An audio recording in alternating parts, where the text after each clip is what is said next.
Hi ಎಲ್ಲರಿಗೂ ನಮಸ್ಕಾರ. Share market in Kannada ಚಾನಲ್ಗೆ ನಿಮಗೆ ಸ್ವಾಗತ. ಮೇ 4 ಮಾರ್ಕೆಟ್ ಅಪ್ಡೇಟ್ ಅನ್ನ ನೋಡೋದಾದ್ರೆ ಸೆನ್ಸೆಕ್ಸ್ ಅಲ್ಲಿ ಇವತ್ತು ನಮಗೆ 1300 ಪಾಯಿಂಟ್ಗಳ ಡೌನ್ ಸೈಡ್ ಕಾಣಿಸ್ತಿದೆ.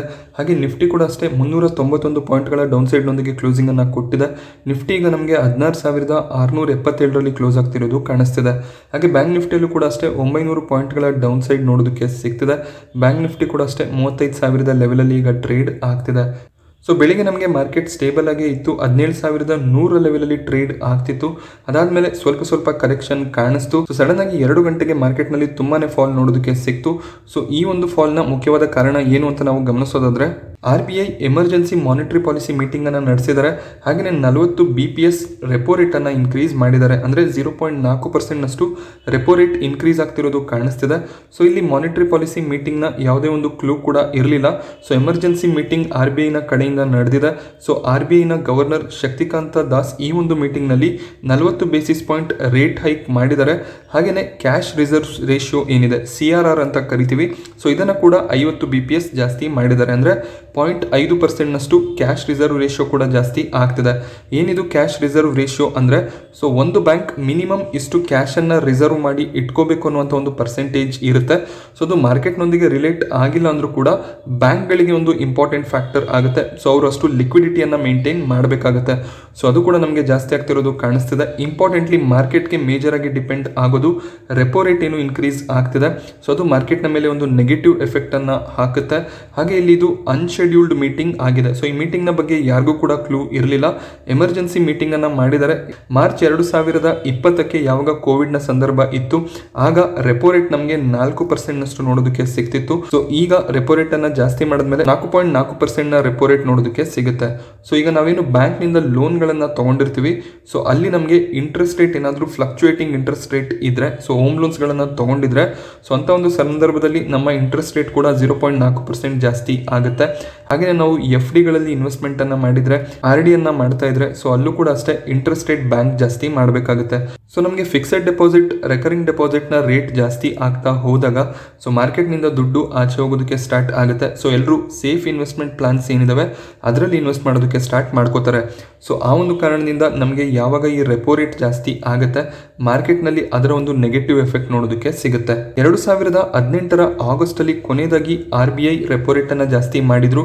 ಅದಾದ್ಮೇಲೆ ಕೆಲವೊಂದಿಷ್ಟು ಕಾರಣಗಳಿಂದ ರೆಪೋ ರೇಟ್ ಕಮ್ಮಿನೇ ಆಗ್ತಿತ್ತು, ಬಿಟ್ರೆ ಜಾಸ್ತಿ ಆಗ್ತಿರ್ಲಿಲ್ಲ. ಸೊ ಇದೇ ಮೊದಲನೇ ಬಾರಿಗೆ 4 ವರ್ಷಗಳ ನಂತರ ನಮಗೆ ರೆಪೋ ರೇಟ್ ಜಾಸ್ತಿ ಆಗ್ತಿರೋದು ಕಾಣಿಸ್ತಿದೆ. ಸೊ ಕಳೆದ ಒಂದು ಮಾನಿಟರಿ ಪಾಲಿಸಿ ಮೀಟಿಂಗ್ ನಲ್ಲಿ ಇಂಡಿಯಾದ ಇನ್ಫ್ಲೇಷನ್ ರೇಟ್ ಏನಿದೆ 6% ಇರ್ಬೋದು ಅನ್ನುವಂಥ ಒಂದು ಲೆಕ್ಕಾಚಾರ ಇತ್ತು.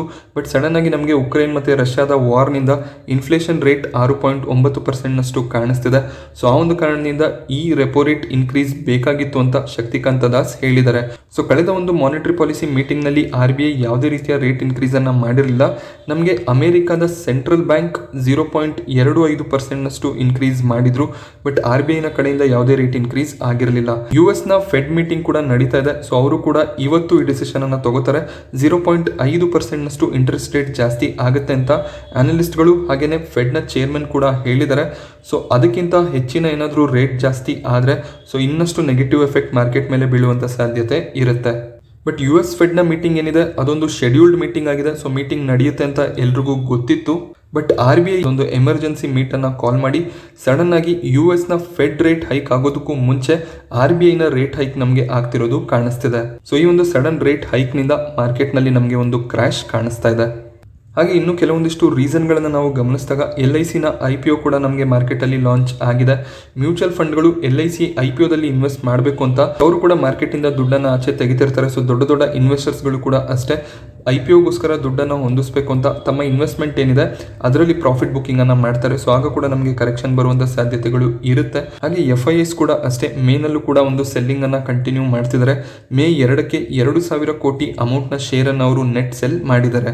ಸೆನ್ಸೆಕ್ಸ್ ನ 30 ಸ್ಟಾಕ್ಸ್ ಅನ್ನು ನಾವು ಗಮನಿಸಿದಾಗ ಪವರ್ ಗ್ರಿಡ್ 2.8% ಅಪ್ಸೈಡ್ ನೊಂದಿಗೆ ಕ್ಲೋಸಿಂಗ್ ಅನ್ನ ಕೊಟ್ಟಿದೆ. ಹಾಗೆ NTPC ಕೂಡ 1% ಅಪ್ಸೈಡ್ ನಲ್ಲಿ ಕ್ಲೋಸಿಂಗ್ ಕೊಡೋದಕ್ಕೆ ಸಕ್ಸಸ್ಫುಲ್ ಆಗಿದೆ. IT ಸೆಕ್ಟರ್ ನ ಸ್ಟಾಕ್ ಗಳು ಕೂಡ ಬೆಳಿಗ್ಗೆ ಪಾಸಿಟಿವ್ ಆಗಿ ಇತ್ತು. ಇನ್ಫೋಸಿಸ್, ವಿಪ್ರೋ ಪಾಸಿಟಿವ್ ಆಗಿ ಟ್ರೇಡ್ ಆಗ್ತಿತ್ತು. ಬಟ್ ಕೊನೆಯ ಮೂಮೆಂಟ್ ಅಲ್ಲಿ ಏನು ಸೆಲ್ಲಿಂಗ್ ಬಂದಿದೆ, ಸೊ ಈ ಶೇರ್ಗಳು ಕೂಡ ಒಂದು ಫ್ಲಾಟ್ ನೆಗೆಟಿವ್ ಕ್ಲೋಸಿಂಗ್ ಅನ್ನ ಕೊಟ್ಟಿದ್ದಾವೆ. ಟಾಪ್ ಲೂಸರ್ಸ್ ನಾವು ಗಮನಿಸಿದಾಗ ಬಜಾಜ್ ಫಿನ್ಸರ್ವ್, ಬಜಾಜ್ ಫಿನಾನ್ಸ್ನಲ್ಲಿ ತುಂಬಾನೇ ಒಂದು ಕರೆಕ್ಷನ್ ಕಾಣಿಸ್ತಿದೆ. ಸೊ ರೆಪೋ ರೇಟ್ ಜಾಸ್ತಿ ಆದಾಗ ಈ ಕಂಪನಿಗಳಿಗೆ ಪ್ರಾಬ್ಲಮ್ ಆಗುತ್ತೆ. ಹಾಗೆ ಇಂಡಸ್ಇಂಡ್ ಬ್ಯಾಂಕ್, HDFC ಬ್ಯಾಂಕ್ ಕೂಡ 3.5% ಡೌನ್ ಸೈಡ್ ಅಲ್ಲಿ ಕ್ಲೋಸಿಂಗ್ ಅನ್ನ ಕೊಟ್ಟಿದೆ. ಟೈಟನ್ ಅಲ್ಲಿ ನಮಗೆ 4.5% ಕರೆಕ್ಷನ್ ಕಾಣಿಸ್ತಿದೆ.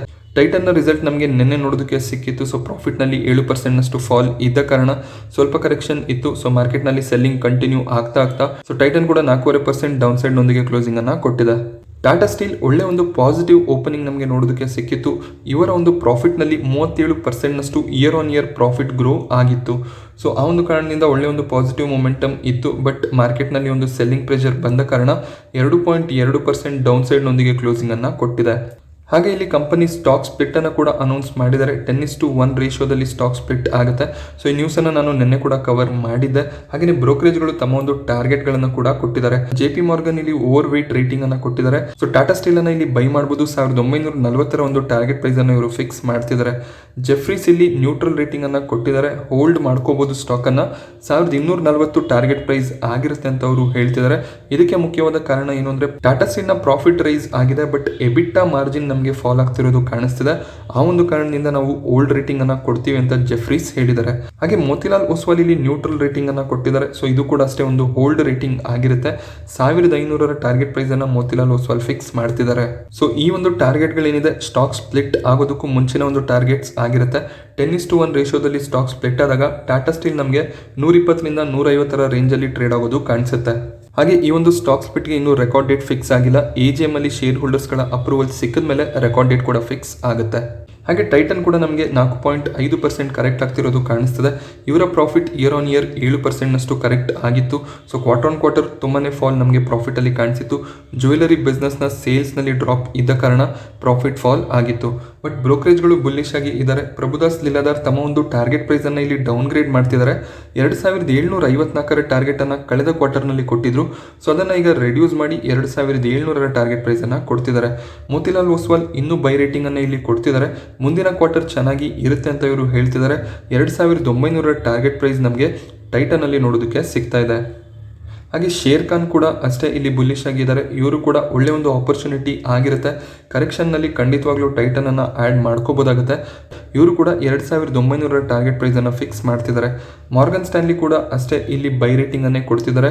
2720 ಟಾರ್ಗೆಟ್ ಪ್ರೈಸ್ ಅನ್ನು ಇವರು ಫಿಕ್ಸ್ ಮಾಡ್ತಿದ್ದಾರೆ. ಜೆಫ್ರೀಸ್ ಕೂಡ ಅಷ್ಟೇ ನ್ಯೂಟ್ರಲ್ ರೇಟಿಂಗ್, ಹೋಲ್ಡ್ ರೇಟಿಂಗ್ ಅನ್ನು ಕೊಡ್ತಿದ್ದಾರೆ. 2600 ಟಾರ್ಗೆಟ್ ಪ್ರೈಸ್ ಕಾಣಿಸ್ತಿದೆ. ಸೊ ಈಗ ನಮಗೆ ಟೈಟನ್ 2300 ರೇಂಜ್ ಅಲ್ಲಿ ಟ್ರೇಡ್ ಆಗ್ತಿದೆ. ಸೊ ಆವರೇಜ್ ಬ್ರೋಕರೇಜ್ ಟಾರ್ಗೆಟ್ ಅಂತ ಕನ್ಸಿಡರ್ ಮಾಡಿದ್ರು ಕೂಡ 2600ರಿಂದ 2700 ಟಾರ್ಗೆಟ್ ಕಾಣಿಸ್ತಿದೆ. ಸೊ ಟಾರ್ಗೆಟ್ ಡೌನ್ ಗ್ರೇಡ್ ಆಗಿದ್ರು ಕೂಡ ಈ ಒಂದು ಪ್ರೈಸ್ ಏನು ಟ್ರೇಡ್ ಆಗ್ತಿದೆ ಅದಕ್ಕಿಂತ ಒಳ್ಳೆಯ ಒಂದು ಟಾರ್ಗೆಟ್ ನಮಗೆ ಬ್ರೋಕರೇಜ್ ಕಡೆಯಿಂದ ನೋಡೋದಕ್ಕೆ ಸಿಗ್ತಿದೆ.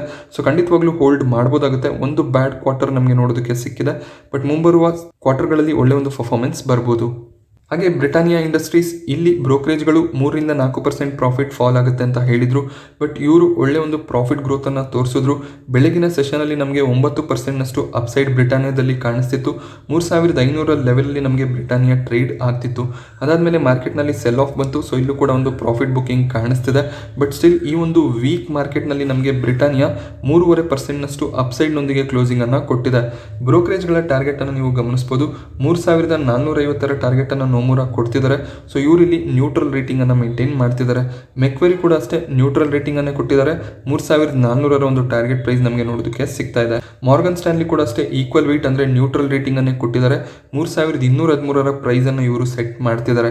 ಸೊ ಈಗ ನಮಗೆ ಬ್ರಿಟಾನಿಯಾ 3350ರಿಂದ 3400 ರೇಂಜ್ ಅಲ್ಲಿ ಕಾಣಿಸ್ತಿದೆ. ಹಾಗೆ ಬ್ರೋಕರೇಜ್ ನ ಟಾರ್ಗೆಟ್ ಕೂಡ ಇದೇ ಲೆವೆಲ್ಸ್ ಅಲ್ಲಿ ನಮಗೆ ಇರೋದು ಕಾಣಿಸ್ತಿದೆ. ಸೊ ಹೆಚ್ಚಿನ ಒಂದು ಮೊಮೆಂಟಮ್ ಅನ್ನು ನಾವು ಬ್ರಿಟಾನಿಯಾದಲ್ಲಿ ಎಕ್ಸ್ಪೆಕ್ಟ್ ಮಾಡೋದು ತಪ್ಪಾಗುತ್ತೆ ಅಂತ ಬ್ರೋಕರೇಜ್ಗಳು ಹೇಳಿದ್ದಾರೆ. ಸೊ FMCG ಕಂಪನಿಗಳಲ್ಲಿ ಬ್ರೋಕರೇಜ್ಗಳು ಇನ್ನೂ ಬಿಯರಿಶ್ ಆಗಿ ಇದ್ದಾರೆ. ಏನಕ್ಕೆಂದ್ರೆ ಇವರ ರಾ ಮೆಟೀರಿಯಲ್ ಪ್ರೈಸಸ್ ಜಾಸ್ತಿ ಆಗ್ತಿರೋದ್ರಿಂದ ಮಾರ್ಜಿನ್ ಮೇಲೆ ಎಫೆಕ್ಟ್ ಏನಿದೆ ಅದು ಮುಂಬರುವ ಕ್ವಾರ್ಟರ್ಗಳಲ್ಲೂ ಕಂಟಿನ್ಯೂ ಆಗ್ಬೋದು ಅನ್ನೋದು ಬ್ರೋಕರೇಜ್ಗಳ ವ್ಯೂ ಆಗಿದೆ. ಹಾಗೆಯೇ IPO ರಿಲೇಟೆಡ್ ನ್ಯೂಸ್ ಮತ್ತೆ ಮಿಕ್ಕ Q4 ರಿಸಲ್ಟ್ ನ ಕವರೇಜ್ ಏನಿದೆ ಅದನ್ನು ನಾನು ಮುಂದಿನ ವಿಡಿಯೋದಲ್ಲಿ ಮಾಡ್ತೀನಿ.